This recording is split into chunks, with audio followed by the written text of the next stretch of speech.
আবাসিকে ৭৫ unit পর্যন্ত বিদ্যুতের বাড়তি দাম প্রত্যাহার, চাপে অর্থনীতি, বাজেটে বড় সংস্কারের তাগিদ সিপিডির। বন্ধ অলাভজনক সরকারি কারখানায় বিনিয়োগ আনতে শিগগিরই রোড শো, লাভজনক করার উপায় খুঁজতে প্রধানমন্ত্রীর নির্দেশ। সাভারের ট্যানারিতে ৩০% সলিড ওয়েস্ট রিসাইকেলে যুক্ত হয়েছে ৮ প্রতিষ্ঠান, এখনো নদীর পাশে উন্মুক্ত স্থানে বর্জ্য। আমন্ত্রণ ব্যবসা বাণিজ্যের অর্থনীতির সর্বশেষ খবর নিয়ে নিউজ 24 এর নিয়মিত আয়োজন পূবালী ব্যাংক পেলসে বিজনেস টাইমে। সাথে আছে পিঙ্কি সানোয়ার। এতক্ষণ দেখছিলেন সংবাদ শিরোনাম, এবার বিস্তারিত।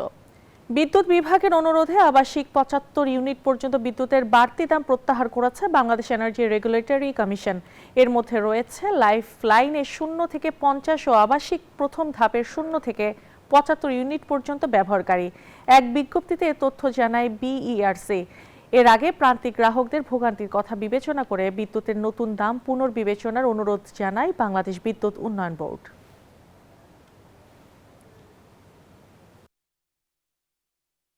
ব্যাংকিং খাতের বিশৃঙ্খলা, খেলাপি ঋণ এবং বিদ্যুৎ জ্বালানির মূল্য বৃদ্ধি দেশের অর্থনীতিকে চাপে ফেলছে, বাড়াচ্ছে মূল্যস্ফীতি, মনে করছে বেসরকারি গবেষণা সংস্থা সিপিডি। সংস্থাটি বলছে, সামষ্টিক অর্থনীতির ভঙ্গুর দশা কাটাতে আসন্ন বাজেটে বড় ধরনের কাঠামোগত সংস্কারের বিকল্প নেই। বৃহস্পতিবার সিপিডি কার্যালয়ে এক অনুষ্ঠানে এসব বিষয় তুলে ধরা হয়। রাজস্ব আদায়ে বড় ঘাটতি, ব্যাংক খাতের চরম বিশৃঙ্খলা আর দফায় দফায় বিদ্যুৎ জ্বালানির মূল্য বৃদ্ধি দেশের সামষ্টিক অর্থনীতি এখন এই ত্রিমুখী সংকটে জর্জরিত। অর্থনীতির এই প্রধান সমস্যাগুলো যেমন সরকারের আর্থিক ব্যবস্থাপনায় তীব্র চাপ তৈরি করছে, তেমনি বাজারে লাগামহীনভাবে উস্কে দিচ্ছে মূল্যস্ফীতি, যার চূড়ান্ত খেসারত দিচ্ছে সাধারণ মানুষ। এবং তারপরে আরেকটা বিষয় যে বৃহস্পতিবার রাজধানীতে সেন্টার ফর পলিসি ডায়ালগ আয়োজিত 2025-26 অর্থবছরের সামষ্টিক অর্থনীতির অন্তর্বর্তীকালীন পর্যালোচনা অনুষ্ঠানে উঠে আসে এমন উদ্বেগজনক চিত্র। এ সময় সিপিডি নির্বাহী পরিচালক বলেন, সামষ্টিক অর্থনীতির ভঙ্গুর দশা কাটাতে আসন্ন বাজেটে বড় ধরনের কাঠামোগত সংস্কারের কোনো বিকল্প নেই। বাংলাদেশের যে অর্থনৈতিক যে সমস্যা, এই সমস্যা থেকে আমরা যদি রিকভারি পুনরুদ্ধার করতে চাই এবং আমাদের যে রেজিলিয়েন্স বাড়াতে চাই, তাহলে প্রাতিষ্ঠানিক শক্তিশালীকরণ, প্রাতিষ্ঠানিক বিশ্বাসযোগ্যতা, জবাবদিহিতা, সুশাসন, এগুলো হচ্ছে প্রিকন্ডিশন।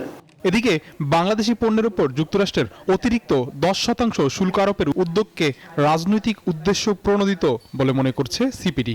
পরিস্থিতি মোকাবিলায় ওয়াশিংটনের সঙ্গে চুক্তি পর্যালোচনা ও দ্রুত দ্বিপাক্ষিক আলোচনার পরামর্শ দিয়েছে সংস্থাটি। এখানে অবশ্যই একটা রাজনৈতিক অর্থনীতি এখানে আছে। কর শুল্ক মার্কিন বাজারে যেটা নাকি 15%, তার উপরে আমার অতিরিক্ত 19% শুল্ক বসবে, সেটা আমরা চুক্তি করলাম। তাহলে 15 যোগ 19 কত হলো? 34%। তার সাথে এই 10% কত হলো? 44%। আর যারা চুক্তি করে নাই তাদের কিন্তু ওই 19% নাই। নতুন পে স্কেল বাস্তবায়ন করলে সরকারের অতিরিক্ত প্রায় 1 লাখ কোটি টাকা ব্যয় বাড়তে পারে। তাই বেতন বৃদ্ধির পাশাপাশি সরকারি কর্মকর্তা কর্মচারীদের জবাবদিহি নিশ্চিত করার উপর গুরুত্বারোপ করেছে সিপিডি। রিপোর্টের পেছনেও বেশ কয়েকটি সার্ভে। আবি আব্দুল্লাহ, নিউজ 24, ঢাকা। বন্ধ অলাভজনক সরকারি কারখানাগুলোতে দেশি বিদেশি বিনিয়োগ আকৃষ্ট করতে শিগগিরই রোড শোর আয়োজন করবে সরকার। এ লক্ষ্যে চলতি মাসের মধ্যেই প্রয়োজনীয় প্রস্তুতি সম্পন্ন করার নির্দেশ দেওয়া হয়েছে। সচিবালয়ে মন্ত্রী পরিষদ বিভাগের সভায় সিদ্ধান্ত নেওয়া হয়।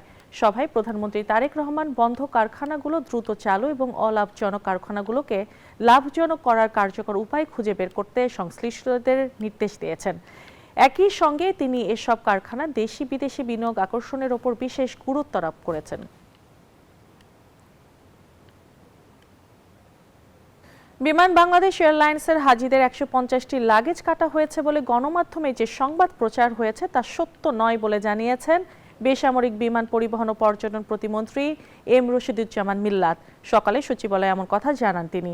বিমান প্রতিমন্ত্রী আরও জানান, আগামী 16 ডিসেম্বর উদ্বোধন হবে বাংলাদেশের 3rd টার্মিনাল। হজযাত্রীদের লাগেজ বিষয়ে প্রতিমন্ত্রী বলেন, তদন্ত কমিটির প্রতিবেদন অনুযায়ী মাত্র 5টি লাগেজ কাটা সহ মোট 21টি লাগেজ ড্যামেজ ছিল। 150 মতো লাগেজের মালামাল চুরির খবর সত্য নয় বলেও জানান মন্ত্রী। এর আগে ঢাকার হযরত শাহজালাল আন্তর্জাতিক বিমানবন্দরে 150 হজযাত্রীর লাগেজ কেটে মালামাল চুরির অভিযোগ ওঠে। লাগেজের সেই লাগেজগুলি কাটা হয়েছে এবং লাগেজের 150টি লাগেজ থেকে মালামাল চুরি হয়েছে এই সংক্রান্ত বিষয়ে সামাজিক যোগাযোগ মাধ্যমে পোস্ট করা হয়েছে এবং প্রধানমন্ত্রীকে ট্যাগ করে আপনারা যাচাই করলে জানবেন যে গতকালকে ঘটনাটি অসত্য। কৃষিকে প্রধান রপ্তানি খাতে পরিণত করতে নিরাপদ খাদ্য উৎপাদন নিশ্চিত করার কোনো বিকল্প নেই বলে মন্তব্য করেছেন কৃষিমন্ত্রী মোহাম্মদ আমিনুর রশিদ। রাজধানীর ফার্মগেটের সেমিনারে মন্তব্য করেন তিনি। বলেন, আন্তর্জাতিক বাজারে কৃষি পণ্যের চাহিদা বাড়লেও খাদ্যের মান ও নিরাপত্তা নিয়ে এখনও প্রশ্ন রয়ে গেছে। এদিকে সচিবালয় মৎস্য ও প্রাণী সম্পদ প্রতিমন্ত্রী সুলতান সালাউদ্দিন টুকু জানান, পশু খাদ্যের দাম কমানোর চেষ্টা চলছে। আগামী 1 বছরে সব ধরনের মাংসের দাম কমিয়ে আনার আশ্বাসও দেন তিনি। দেশ আগামী দিনে এগ্রিকালচার উৎপাদিত পণ্য, কৃষি পণ্য রপ্তানি করে প্রধান রপ্তানিযোগ্য পণ্য হবে কৃষি পণ্য। এটা আমাদের স্বপ্ন। আমরা চেষ্টা করছি যে খাদ্যের দাম যখন আমরা কমাতে পারবো, আস্তে আস্তে কমাতে পারবো।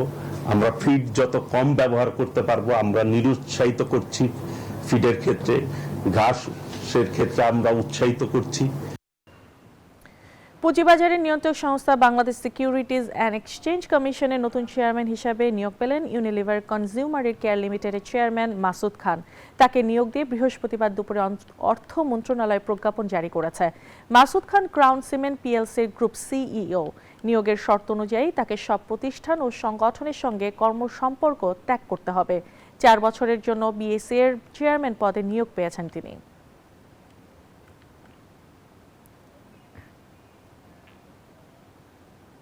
বাংলাদেশ নৌবাহিনীর বহরে যুক্ত হলো দেশীয় প্রযুক্তিতে নির্মিত 70 টন ক্ষমতা সম্পন্ন অত্যাধুনিক ভাসমান ক্রেন বিএনএফসি বলিয়ান। সকালে নারায়ণগঞ্জে ডকইয়ার্ড অ্যান্ড ইঞ্জিনিয়ারিং ওয়ার্কস লিমিটেডে ভাসমান ক্রেনটি আনুষ্ঠানিকভাবে নৌবাহিনীর কাছে হস্তান্তর করে। এ সময় নৌবাহিনী প্রধান অ্যাডমিরাল এম নাজমুল হাসান বলেন, বর্তমান সরকারের প্রতিরক্ষা শিল্পে মেড ইন বাংলাদেশ নীতিতে দেশীয় শিল্প গড়ে তোলার পরিকল্পনা এবং সক্ষমতা বৃদ্ধিতে যে কৌশল গ্রহণ করেছে এই প্রকল্প তার একটি অংশ। তিনি আরো বলেন, বর্তমান সরকার এই ডিডব্লিউ লিমিটেডকে একটি স্বনির্ভর শিপইয়ার্ডে রূপান্তর করতে বিভিন্ন উদ্যোগ নিয়েছে, যা হলে বড় আকারের যুদ্ধ জাহাজ নির্মাণ সম্ভব হবে। বর্তমান সরকার প্রতিরক্ষা শিল্পে মেড ইন বাংলাদেশ উদ্যোগের মাধ্যমে দেশীয় শিল্প গড়ে তোলা এবং সক্ষমতা বৃদ্ধিতে যে কৌশলগত দিক নির্দেশনা প্রদান করেছে, এই প্রকল্প তারই একটি বাস্তব এবং উজ্জ্বল উদাহরণ। বর্তমান সরকারের প্রতিরক্ষা নীতি বাস্তবায়নের লক্ষ্যে ডিডব্লিউ লিমিটেডকে একটি স্বনির্ভর শিপইয়ার্ডে পরিণত করতে বিভিন্ন উদ্যোগ গ্রহণ করা হয়েছে। বর্জ্য ব্যবস্থাপনা নিয়ে নতুন করে ভাবছে সাভারের চামড়া শিল্পনগরী কর্তৃপক্ষ। ইতিমধ্যে 30% সলিড ওয়েস্ট রিসাইকেলার 8টি প্রতিষ্ঠানকে যুক্ত করা হয়েছে। নদীর পাশে উন্মুক্ত স্থানে বর্জ্য ফেলায় দূষিত হচ্ছে পরিবেশ। বৃষ্টিতে বর্জ্য ধুয়ে গিয়ে পড়ছে নদীতেও। নাজমুল হুদার তথ্যচিত্র ডেস্ক রিপোর্ট। কোরবানির ঈদ এলে সাভারের ট্যানারিগুলোতে বাড়ে বর্জ্যের পরিমাণ, কিন্তু যথাযথ ব্যবস্থা না থাকায় ট্রাকে করে বর্জ্য ফেলা হচ্ছে নদীর ধারে। বর্জ্য ফেলার ল্যান্ডফিল থাকলেও ব্যবস্থাপনার কোনো বালাই চোখে পড়ে না। স্থানীয়দের অভিযোগ, উন্মুক্ত ডাম্পিং স্টেশনে বর্জ্য ফেলায় দূষণ বাড়ছে ধলেশ্বরীর, বাড়ছে স্বাস্থ্য ঝুঁকি। অভিযোগ করলেও কোনো সুরাহা মেলেনি। গন্ধ হচ্ছে, এটা গন্ধর জায়গায়, এটা হালকা পাতলা গ্যাস হচ্ছে। মানুষের তো ক্ষতি হইতেছে, যা মনে করেন ওভার হইয়া নদীর ভিতরে যা পানি অদূষিত হয়ে যায়। এদিকে পাইপলাইনের মাধ্যমে কেন্দ্রীয় পরিশোধনাগারে বর্জ্য পরিশোধনের কথা থাকলেও প্রকল্প পরিকল্পনার ভুলের আশায় ঘুরে বালি। ট্যানারের সিইটিপি নিয়ে নতুন করে ভাবার কথা জানান ট্যানার্স অ্যাসোসিয়েশনের এই কর্মকর্তা। আমরা আশা করি সরকার আমাদের বিষয়গুলো এবং শুনেছেন এবং উনি বাস্তবে ফিজিক্যালি উনি দেখেছেন। আশা করি এটা একটা সমাধান করবে। এদিকে 30% সলিড ওয়েস্ট রিসাইকেলে 8টি প্রতিষ্ঠানকে যুক্ত করা হয়েছে বলে জানায় সংশ্লিষ্ট কর্তৃপক্ষ। আর ধলেশ্বরীর দূষণ নিয়ে কাজ করার কথা জানায় পরিবেশ অধিদপ্তর। চাইনিজ কোম্পানির সঙ্গে আমরা কথা বলেছি, কথা বলার পরে বলছে তোমরা এটা নিয়ে গিয়ে এখান থেকে গ্লু জিলাটিন বানাও, ক্যাপসুলের কাপড়ে বানাও। আমাদের সঙ্গে রাজি হয়েছে এবং তারা প্রায় 150 টনের মতো তারা গতকাল পর্যন্ত নিয়ে গেছে। এরপরে কিন্তু আর বাকি যে আরও এক্সেস আছে প্রায় 100 টনের মতো, সেটা কিন্তু তারা নিবে না। এটা তো একটা হিউজ সিটিপি এবং এখানকার যত ট্যানারি আছে সকলের ডিসচার্জে এটার মাধ্যমে ট্রিটমেন্ট হচ্ছে। তবে এটা একটা সাময়িক অসুবিধা, এটা একটা নতুন কোম্পানি, তারা চেষ্টা করতেছে যে এটা কিভাবে কার্যকর রাখা যায়।